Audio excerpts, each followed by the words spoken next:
AI로 글 요약하는 거 다들 한 번쯤 써보셨죠? 근데 어때요?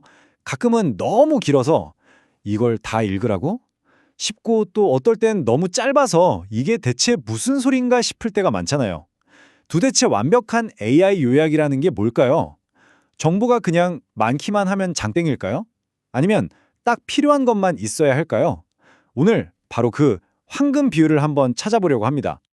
그러니까 다시 한번 물어볼게요. 여러분이 생각하는 완벽한 AI 요약은 뭔가요? 정보가 빽빽하게 들어찬 거? 아니면 그냥 물 흐르듯이 술술 읽히는 거? 사실 이 둘 사이에서 줄타기를 잘 하는 게 오늘 우리가 풀어야 할 진짜 숙제라고 할 수 있죠. 바로 이런 상황을 두고 AI 요약의 골디락스 문제라고 부릅니다. 자, 왼쪽을 보세요. 너무 싱겁죠? 자동차 경주에서 사고가 났다. 그래서 어쨌다는 거죠? 반면에 오른쪽은 와, 이건 너무 짜요. 정보가 너무 많아서 머리가 아플 지경이에요. 우리가 진짜 원하는 건 너무 뜨겁지도 너무 차갑지도 않은 바로 그 딱 좋은 죽 한 그릇 같은 그런 요약 아니겠어요? 그럼 이렇게 까다로운 정보 밀도 문제를 어떻게 해결할 수 있을까요? 놀랍게도 연구자들이 정말 기발한 레시피를 하나 개발했다고 합니다. 그 이름이 바로 밀도의 사슬이라는 프롬프트 기법인데요. 이게 대체 뭔지 지금부터 한번 제대로 뜯어보죠. 자, 이 밀도의 사슬, 줄여서 코드라고 부르는데요. 핵심 아이디어는 이겁니다. 일단 AI한테 아주 간단한, 좀 헐렁한 요약을 만들게 시켜요. 그런 다음에 글자 수는 절대 늘리지 말고 중요한 세부 정보, 이걸 엔티티라고 부르는데 이걸 한두 개씩 계속 추가해봐 라고 지시하는 거예요. 여기서 엔티티는 뭐 사람 이름, 장소, 아니면 구체적인 숫자 같은 핵심 정보 조각들이라고 생각하시면 돼요. 제일 중요한 규칙이 뭐라고요? 맞아요. 단어 수는 그대로, 정보 밀도만 올려라. 와, 진짜 똑똑한 방법이죠? 이 과정을 진짜 요리 레시피처럼 한번 단계별로 살펴볼게요. 1단계, 일단 밍밍한 초기 요약을 만듭니다. 2단계, 원문에서 빠진 핵심 재료, 즉 정보를 찾아내요. 3단계, 글자 수는 그대로 유지하면서 이 새 재료를 넣고 요약을 다시 만드는 거죠. 4단계는 절대 글자 수를 늘리지 않는 거, 이게 제일 중요하고요. 마지막 5단계, 이 과정을 총 5번 반복합니다. 자, 그럼 이 레시피가 실제로 어떻게 마법을 부리는지 직접 한번 보실까요? 자, 이게 바로 첫 번째 1단계 요약입니다. 어떠세요? 딱 봐도 이 기사는 뭐에 대해 논한다 같은 아주 전형적이고 기계적인 표현을 쓰고 있죠. 알맹이는 쏙 빠지고 껍데기만 남은 뭐랄까 정보 밀도가 아주 낮은 그런 상태라고 할 수 있습니다. 자, 이제 2단계로 넘어왔습니다. 어때요? 훨씬 나아졌죠? 맥클라렌, 로터스 같은 구체적인 팀 이름이 들어가니까 내용이 확 살아나잖아요. 신기한 건 문장 길이는 거의 그대로라는 거예요. 그런데 정보의 퀄리티는 정말 확 올라갔습니다. 이게 3단계 요약입니다. 한번 보세요. 이제는 5초 페널티, 슈퍼 라이센스 2점 같은 정말 구체적인 벌칙 내용까지 싹 녹아 들어갔어요. 점점 더 촘촘해지는 게 느껴지시죠? 이 모든 정보가 똑같은 길이 안에 압축된다는 거. 이게 바로 코드의 마법인 거죠. 네 번째 단계까지 오니까 와, 이제는 언어가 훨씬 더 압축적이면서 구체적으로 변합니다. 심지어 차량의 어느 부분이 부서졌는지 프론트 윙 손상, 후미 손상 같은 디테일한 정보까지 담아내고 있어요. 그리고 마침내 마지막 5단계입니다. 가장 밀도가 높은 최종 버전이죠. 이제는 49번째 랩이라는 아주 정밀한 시간 정보까지 들어갔습니다. 근데 진짜 놀라운 건 뭔지 아세요? 이렇게 정보가 꽉꽉 들어찼는데도 여전히 하나의 자연스러운 이야기처럼 술술 읽힌다는 거예요. 이야, 이게 바로 잘 조절된 정보 밀도의 심 아닐까요? 이렇게 정보 밀도를 높이는 과정이요. 단순히 팩트를 몇 개 더 넣는 것 이상의 의미가 있습니다. 이 과정 자체가 요약문의 구조나 특징을 완전히 바꿔버리거든요.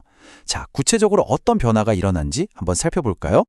정보 밀도가 높아지면 아주 재미있는 현상이 나타나요. AI가 더 이상 원문에서 문장을 그냥 복사 붙여넣기만 할 수가 없게 돼요. 왜냐하면 자리가 없으니까요. 대신에 자기만의 언어로 정보를 막 재조합하고 새로 써내야 하는 거죠. 한마디로 더 창의적으로 변한다는 뜻입니다.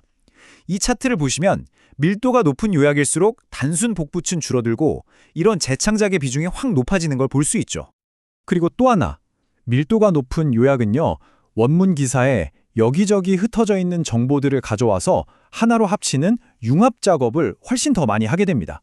이 그래프 좀 보세요. 밀도가 높아질수록 정보 융합도가 그냥 수직 상승하는 게 보이시죠? 보통 AI 요약에는 선행 편향이라는 고질병 같은 게 있어요. 이게 뭐냐면 기사 첫 부분만 대충 훑어보고 요약해버리는 일종의 꼼수죠.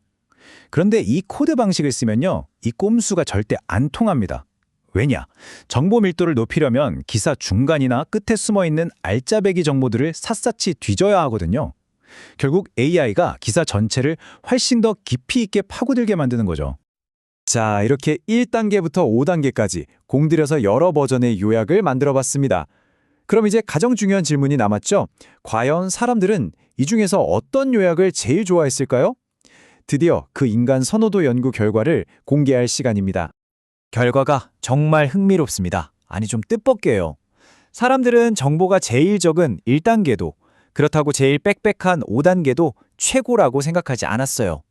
이 표를 한번 보세요. 압도적인 지지를 받은 건 바로 2단계와 3단계. 그러니까 적당히 촘촘한 요약이었습니다.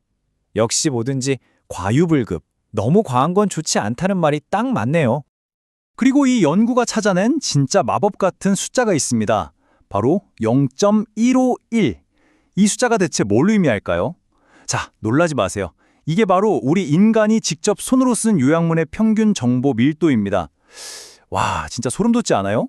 사람들이 가장 좋아했던 AI 요약의 밀도가 우리 인간이 쓴 것과 거의 똑같았다는 거잖아요. 결국 AI도 우리 인간의 감각에 가까워질 때 가장 완벽해진다는 걸 보여주는 거죠. 하지만 여기서 중요한 점이 있습니다. 정보 밀도가 높다고 해서 무조건 다 좋은 건 아니에요. 유익함과 혼란스러움 사이에는 정말 아슬아슬한 외줄타기 같은 경계가 있거든요. 어느 지점을 넘어가는 순간 정보를 더하는 게 오히려 독이 돼서 가독성을 확 떨어뜨릴 수 있다는 겁니다. 그러니까 모든 정보 밀도가 좋은 밀도는 아니라는 거죠. 이 예시를 보시면 바로 감이 오실 거예요.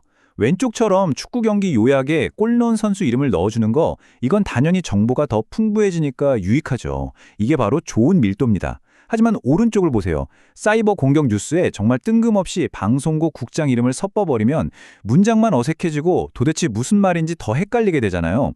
이게 바로 나쁜 밀도의 대표적인 예입니다. 자, 그렇다면 이 정보 밀도에 대한 연구가 단순히 뉴스 기자 요약 잘하는 법, 여기서 끝나는 이야기일까요? 절대 아니죠. 이건 사실 AI와 인간의 소통, 그 미래에 대한 훨씬 더 큰 그림을 우리에게 보여주고 있습니다. 자, 그럼 오늘 이야기의 핵심만 딱딱 짚어서 정리해 볼게요. 첫째, 정보량과 가독성은 함께 갈 수 없는 일종의 트레이드오프 관계라는 것. 둘째, 사람들은 맹물처럼 싱거운 요약보다는 진한 사골국물처럼 밀도 높은 요약을 훨씬 더 좋아한다는 것. 셋째, 그리고 이게 진짜 놀라운 포인트였죠. 그 이상적인 밀도가 바로 우리 인간이 쓰는 수준과 거의 똑같았다는 것. 그리고 마지막으로 밀도의 사슬 같은 똑똑한 프롬프트만 있으면 우리도 AI를 그 완벽한 최적점으로 이끌 수 있다는 겁니다. 자, 이제 마지막으로 여러분께 질문 하나를 던지면서 마무리할까 합니다. AI가 이렇게 정보의 밀도를 정복해 나간다면 과연 언젠가는 우리 인간만이 가진 명료함의 영역까지 완벽하게 따라잡을 수 있을까요? 앞으로 AI와의 소통이 어떤 모습으로 펼쳐질지 정말 많은 생각을 하게 만드는 질문인 것 같습니다.